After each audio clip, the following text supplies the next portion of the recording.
नमस्कार, जोहार। मेरा नाम है जितेंद्र और आप देख रहे हैं जेडी मीडिया। चलिए जानते हैं झारखंड की 25 बड़ी खबरों को। आज की पहली और बड़ी खबर, अनुबंध कर्मियों की सेवा नियमित किए जाने का आदिवासी संगठनों ने किया विरोध। बंधु तिर्की ने हेमंत सरकार को घेरा। अचानक झारखंड के सरकारी विभागों में नियुक्त हजारों अनुबंध कर्मियों की सेवा नियमित किए जाने की प्रक्रिया आदिवासी संगठनों ने विरोध किया है। इसको लेकर 16 जनवरी को दिन के 3 बजे आदिवासी संगठनों के प्रतिनिधि जयपाल सिंह स्टेडियम में जमा होंगे और मशाल जुलूस के साथ अल्बर्ट एक्का चौक पहुंचकर सरकार का पुतला दहन करेंगे। धर्मगुरु बंधन दिग्गा की अध्यक्षता में राष्ट्रीय आदिवासी समाज सरना धर्म रक्षा अभियान की बैठक में यह निर्णय लिया गया है।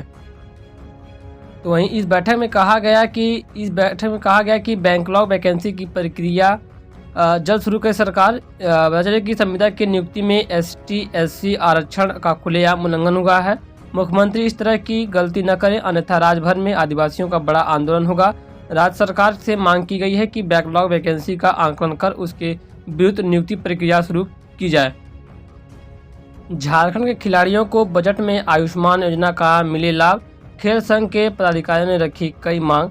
बता कि खेल और खिलाड़ियों के लिए सबसे महत्वपूर्ण चीज़ है इंफ्रास्ट्रक्चर और खेल से जुड़ी सुविधाएं। इसके लिए ही बजट में प्रावधान करना चाहिए। इसके अलावा राज्य स्तरीय मेडल विजेता खिलाड़ियों को भी आयुष्मान की सुविधा दी जाए, जिससे खिलाड़ी खुलकर खेल सके। यह बात झारखंड ओलंपिक एसोसिएशन के कार्यालय में बजट पर आयोजित परिचर्चा के दौरान खेल संघ के पदाधिकारियों और कोच ने कही है। बजट के JPSC ने 17 साल बाद निकाला डिप्टी कलेक्टर परीक्षा का रिजल्ट। कितने अभ्यर्थियों का हुआ चयन? झारखंड लोक सेवा आयोग JPSC ने 17 साल बाद 50 पदों के लिए प्रथम उप समाहर्ता डिप्टी कलेक्टर सीमित परीक्षा का रिजल्ट शनिवार को जारी किया। कुल 50 पदों में से अनारक्षित में से 25 अभ्यर्थियों का चयन किया गया है। इनमें एक अभ्यर्थी दीपक कुमार मिश्रा को PH कोटा में शामिल किया गया है, जबकि ST कैटेगरी में 13 और SC कैटेगरी में 5, BC1 में 4 और BC2 में 3 अभ्यर्थियों का चयन किया गया है। जारी रिजल्ट के मुताबिक अनारक्षित में राजेश कुमार, ST में रविंद्र और राव, SC में कमलेश कुमार दास और BC1 में मोहम्मद हुसैन व BC2 में लक्ष्मण यादव टॉपर रहे हैं। रांची वीमेंस कॉलेज में प्रशासनिक अनियमितता पर राज्यपाल ने की कार्रवाई।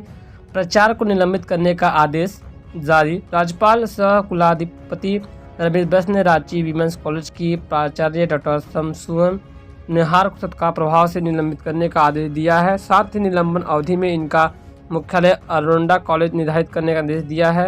राज्यपाल ने यह बड़ी कार्रवाई डॉक्टर नेहार को कॉलेज में वित्तीय व प्रशासनिक अनियमितताओं में सीधे उत्तरदायी पाए जाने तथा इसे बढ़ावा देने, उनके संरक्षण में भी कुछ विशिष्ट शिक्षक व कर्मियों की अवैध कार्यों में संलग्न करने और प्रचार के रूप में अपने कार्य निष्पादन में पूर्णतः विफल रहने के कारण ही निलंबित करने का आदेश दिया है।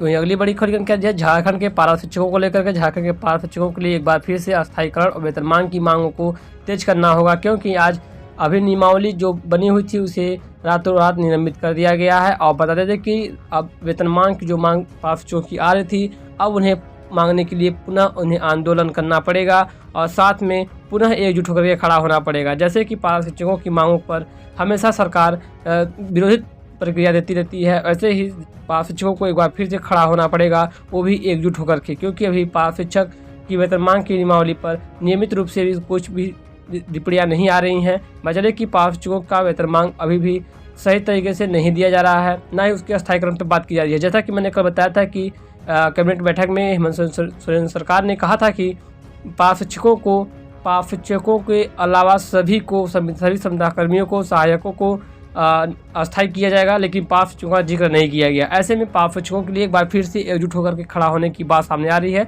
एक बार फिर से एकजुट खड़े होते हैं तो कहीं ना कहीं पारा शिक्षकों का अस्थायीकरण भी और साथ में उनके वेतनमान पर भी चर्चा की जा सकती है।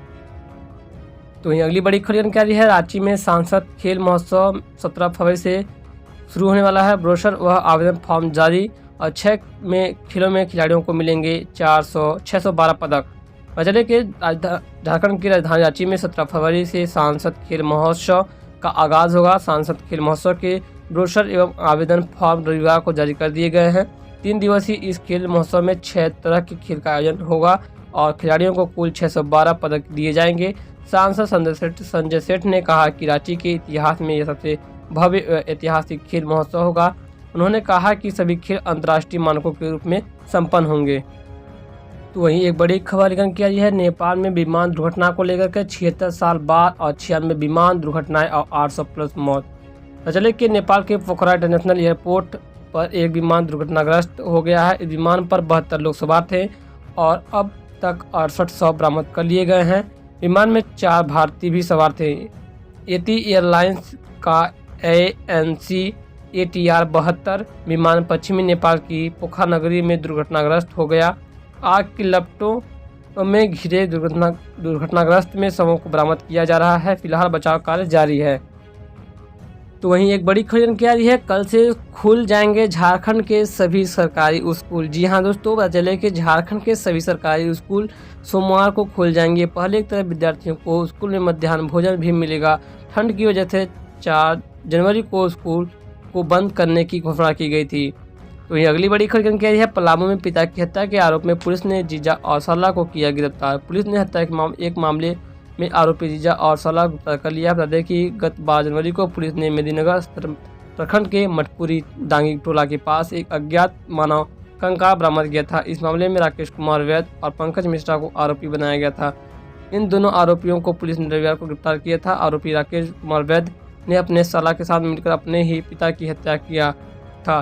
संपत्ति को लेकर हुए विवाद में घटना को अंजाम दिया गया था। बताया गया है कि मृतक ने 2 साल शादी की थी और उनके वारिस को लेकर परिवार में संपत्ति का विवाद चल रहा था। STPO ऋषभ गर्ग ने नेतृत्व में पुलिस की एक टीम ने गठित कर मामले का किया खुलासा।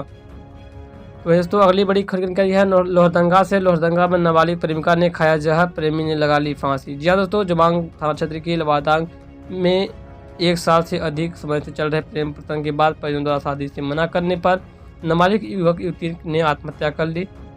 जानकारी के अनुसार लवादांग निवासी चमन मुंडा की 14 वर्षीय पुत्री पूनम कुमारी ने घर से 500 मीटर की दूरी में आसन नारागढ़ा में जहर खाकर आत्महत्या कर ली।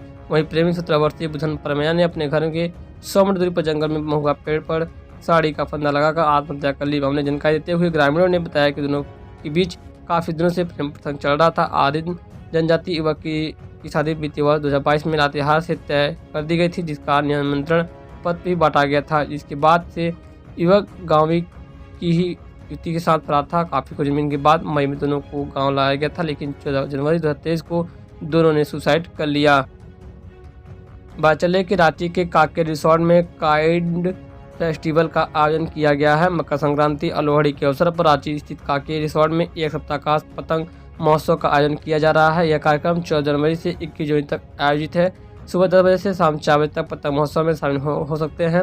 और वहीं शाम में लाइव DJ म्यूजिक परफॉर्मेंस का आयोजन होगा और लोग अपने परिवार और मित्रों के साथ इस महोत्सव का लुत्फ उठा सकते हैं। इस दौरान रांची के प्रसिद्ध DJ फैजाज और जाने माने बंदिश बैंड अपना जलवा बिखरेंगे। इस महोत्सव में शामिल होने के लिए 199 रुपये का टिकट रखा गया है। इसमें पतंग दिया जाएगा।